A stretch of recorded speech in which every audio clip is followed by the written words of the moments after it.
O Evangelho deste terceiro domingo da Páscoa, 18 de abril de 2021, é o de São Lucas, no capítulo 24, do versículo 35 ao 48. É um evangelho dramático que nos instiga e nos estimula profundamente.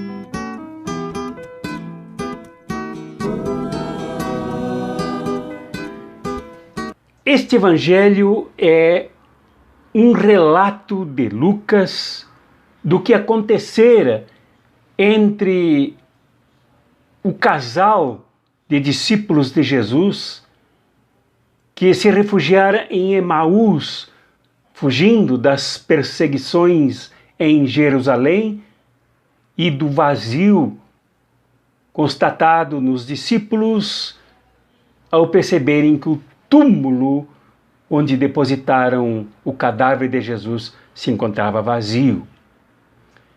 Neste relato, há coisas que servem para nós em todos os momentos da história da humanidade.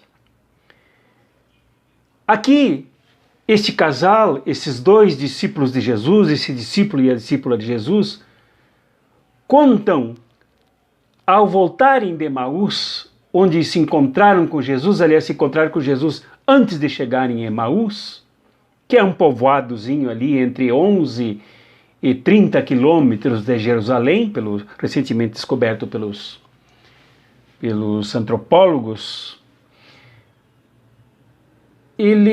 Nesse encontro com Jesus, segundo esta narrativa, os discípulos narram descrença, contam desilusões, amarguras, tristezas e até sinais de loucura que a gente precisa ler e entender nesse texto. Eles tiveram dificuldade imensa de reconhecer Jesus ressurreto. Jesus que se encontrava com eles, Jesus que caminhava com eles, que partilhou o pão e o peixe com eles. E dois problemas obstacularizaram a inteligência, o olhar e a escuta deste casal. Provavelmente dois problemas que obstaculizam as pessoas ao longo da história da humanidade de perceberem a ressurreição de Jesus, o Cristo ressurreto e a importância de realizá-la no meio da humanidade. O primeiro problema que se identifica aqui é o medo intenso.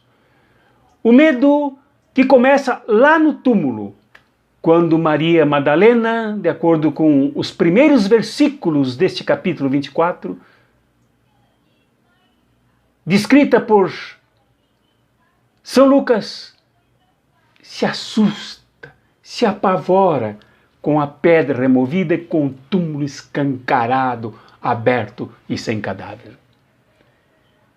Depois os discípulos, ao receberem a notícia por parte de Maria Madalena, correm ao túmulo e também se amedrontam, se assustam. Agora, no encontro no caminho de Emaús, este casal se assusta, é dominado pelo medo. E o medo, aqui, de acordo com a narrativa, desvirtua, distorce, falsifica tanto Jesus quanto a sua missão, quanto o próprio mundo criminoso, sádico, cruel que o matou. Há muitos capítulos na psicologia sobre o medo, mas nós não nos referiremos a isso. Paul Tillich, o grande teólogo alemão que viveu nos Estados Unidos, no seu livro A Coragem de Ser, descreve com substancialidade a definição do medo.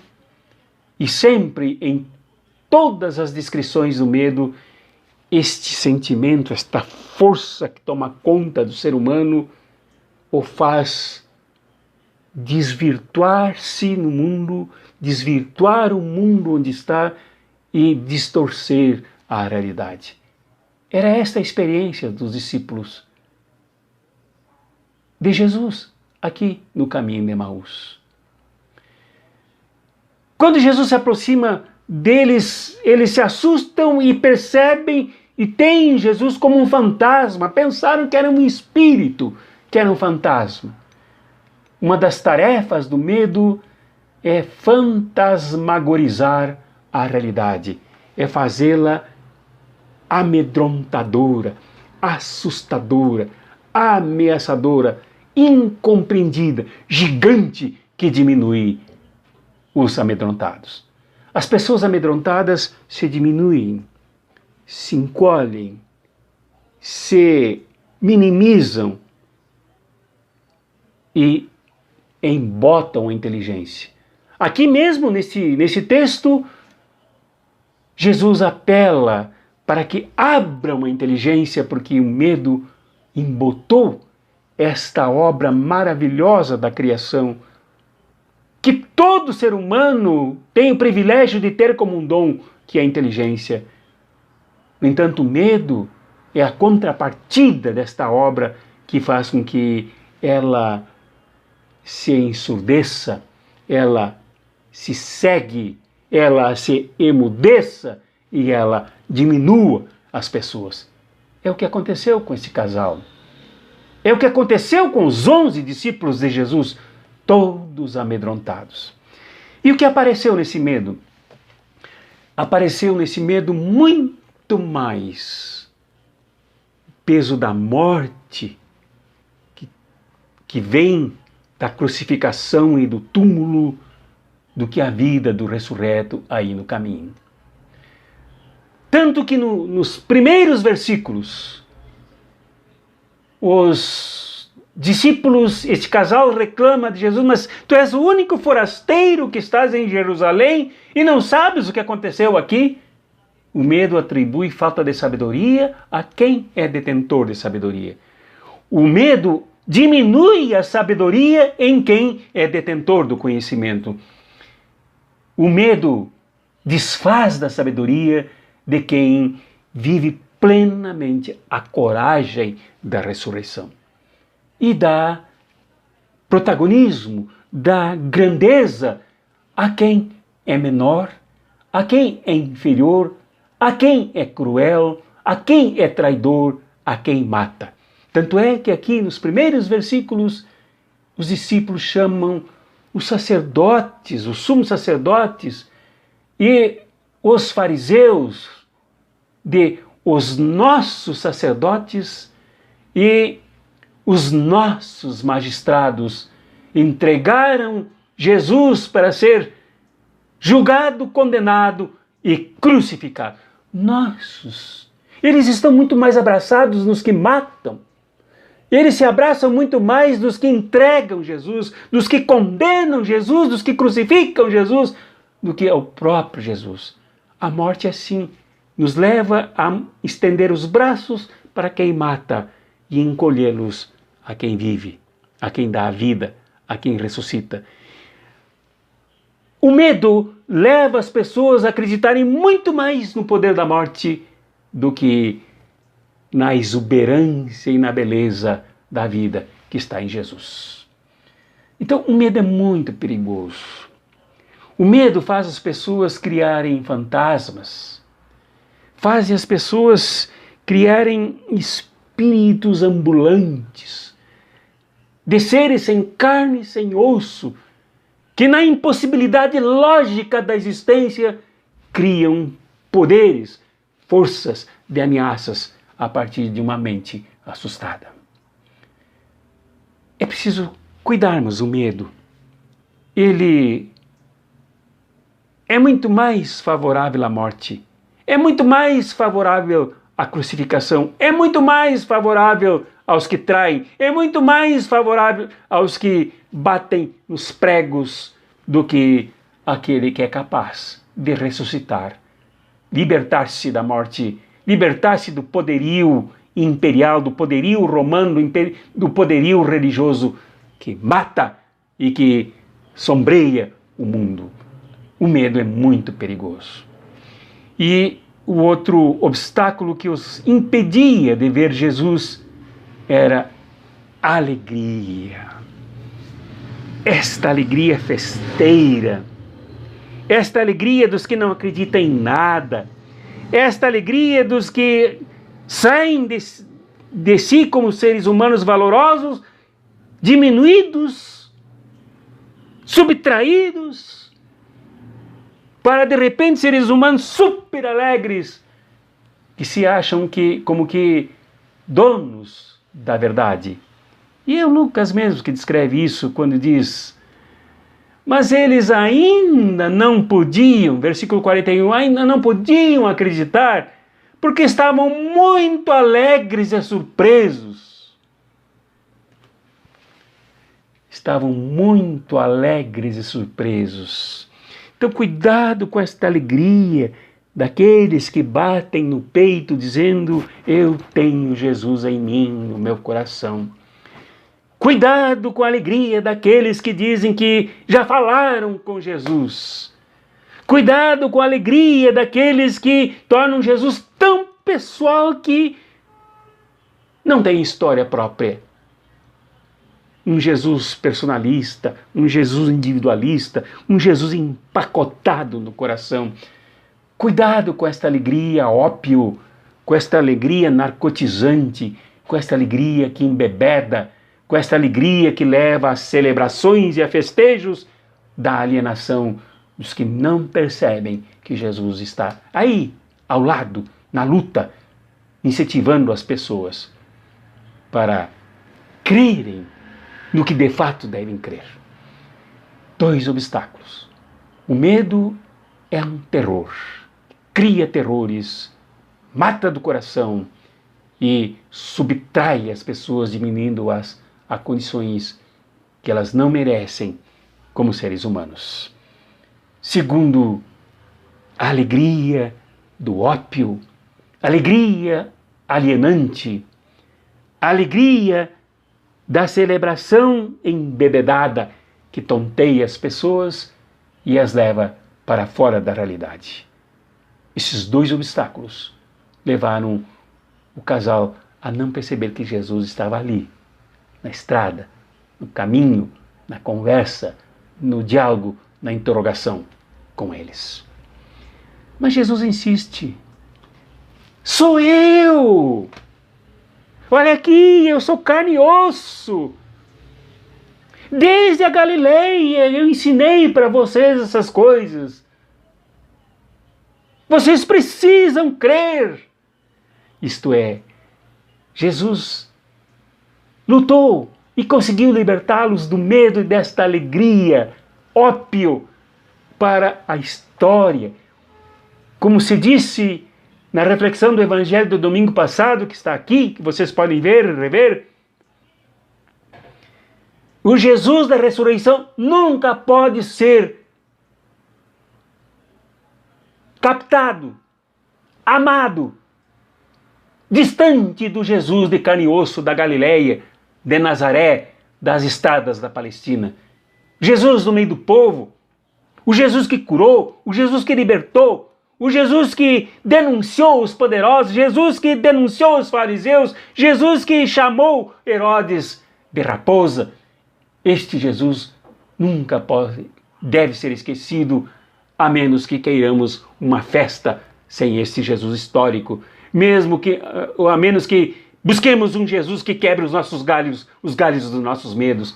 Esse Jesus nunca pode ser desprezado, porque desprezar o Jesus histórico da Galileia, o Jesus histórico da Samaria, o Jesus histórico de Jerusalém, o Jesus histórico da Palestina, o Jesus histórico das raízes nos profetas e em Moisés, o Moisés libertador, o Moisés do Êxodo, o Moisés da marcha em direção à terra prometida. Esquecermos, abrirmos mão desse Jesus é um perigo de fazermos o Jesus ressurreto, o Jesus o Jesus do medo, o Jesus da alegria balofa dos alienados. Jesus, então, mostrou que ele era histórico, que ele era o mesmo Jesus do Deus encarnado, que se fez carne e habitou entre nós, como muito bem gosta de dizer São João, no capítulo 1 e no versículo 14 do mesmo capítulo. E Jesus também resolveu esse problema convidando-os para comer.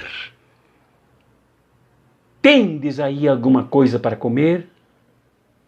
E na hora de comer, depois de abençoar o peixe assado, o reconheceram. Quer dizer, Jesus histórico, Jesus ressurreto, que é o mesmo Jesus histórico, o Cristo da estrada de Emaús, o Cristo fora do túmulo, o Cristo que derrotou o Império Romano e a religião que bata, este Jesus é aquele que se identifica na partilha. Como dizia um teólogo com quem aprendi muito, Arthur Pauli, teólogo italiano, que morreu com 95 anos. Lucas, dizia Arthur Pauli, Lucas nos ensinou que a única amizade que vale é aquela que se dá materialmente pela partilha dos bens da terra. E aqui Jesus partilha a terra, partilha o peixe retirado das águas pelos trabalhadores. Come com eles. Isto é, através do exercício econômico é que Jesus se dá a conhecer. Momento em que partilha o pão para que todos se saciem, inclusive ele, que é histórico e que não é fantasma, que é histórico e que não é um espírito ambulante fantasmagoricamente por aí, é que ele se dá a conhecer. É assim que Jesus é reconhecido pelos caminhos da história, pelo caminho, pelo estigma, pelo símbolo da partilha, do pão e do peixe, do alimento entre todos. Depois que reconheceram que Jesus era o mesmo histórico da Galileia, era o mesmo que fora crucificado pela religião e pelo poder romano, pelo poder político estabelecido, dominador, escravocrata, este casal voltou para Jerusalém, contou tudo isto. Todos creram e ouviram do próprio Jesus, que entregou a missão para eles. Próprio Jesus, histórico, ressurreto, entregou para eles a missão de serem testemunhas da conversão e do perdão, a conversão a este Jesus, da estrada de Emaús, que é o mesmo Jesus das pescarias, da convivência com os pescadores do lago da Galileia, com o mesmo Jesus, morto a pancadas e a marteladas de pendurado e rasgado numa cruz. Esse mesmo Jesus entrega a tarefa para sermos testemunhas dele. E a palavra testemunha em grego, em cuja língua antiga e morta é escrita, este evangelho, por São Lucas, é martireu, dispostos a compartilhar esta ressurreição que converte, que perdoa o medo, que liberta do medo, que liberta da fanfarronice, da festa fácil e nos coloca na marcha pela transformação do mundo. Este Jesus, então, se engaja em nós, na medida em que nós nos engajamos na sua ressurreição. Este Jesus nos convida a que nós ressuscitemos com ele. E como dizia o recentemente falecido e revolucionário Dom Pedro Cassaldáliga, esta ressurreição de Jesus tem que ser espalhada como insurreição de novo. Começo do capítulo O início se dá com o medo daqueles que eles chamaram os nossos sumos sacerdotes e os nossos magistrados, que no fim do capítulo são deixados para trás porque não são nossos. Quem mata, quem tortura, quem julga na calada da noite, quem condena justos como condenaram Jesus, quem financia a traição como eles financiaram a traição de Judas, quem tentou fazer com que Pedro sucumbisse na negação, esses não são nossos. Nosso Jesus, que vai com eles, que se encontra mais tarde com eles e que se despede deles, deixando para sempre com eles e conosco a imagem do Jesus vivo e ressurreto, que nos convida a compartilharmos a insurreição, para nos insurgirmos contra todos estes nossos que não são nossos, para nós nos libertarmos desses que não são nossos, desses que ainda hoje condenam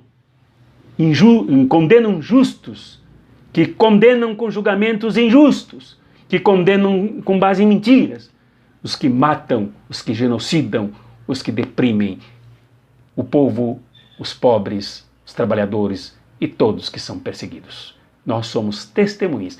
Eu quero ser testemunha. Te convido a querer ser testemunha, para sermos testemunhas desta conversão e desse perdão que nos cura do medo e da fanfarronice. Em nome do Pai, e do Filho, e do Espírito Santo. Amém.